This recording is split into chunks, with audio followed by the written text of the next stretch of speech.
বিশ্বের মানচিত্রে যোগ হতে যাচ্ছে আরেকটি নতুন স্বাধীন দেশ। কানাডার পশ্চিমাঞ্চলীয় তেল সমৃদ্ধ প্রদেশ আলবার্টার স্বাধীনতা ইস্যুতে গণভোট আয়োজনের ঘোষণা দেওয়ার পর এই জল্পনা শুরু হয়েছে। আগামী অক্টোবর মাসে এই গণভোট আয়োজনের কথা রয়েছে। বিষয়টিকে শুধু আলবার্টার ভবিষ্যৎ নয়, বরং পুরো কানাডার জাতীয় ঐক্যের জন্য গেল কয়েক দশকের অন্যতম বড় রাজনৈতিক পরীক্ষা হিসেবে দেখা হচ্ছে।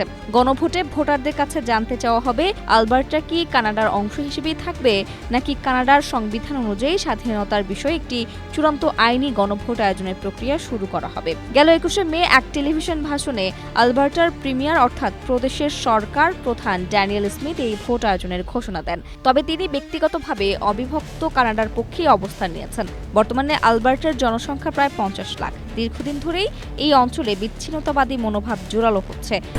স্ট্রবেরি সুপার ডটেড ও ক্লাসিক ভ্যারিয়েন্ট সেন্সেশন জাগুক শিহরণ।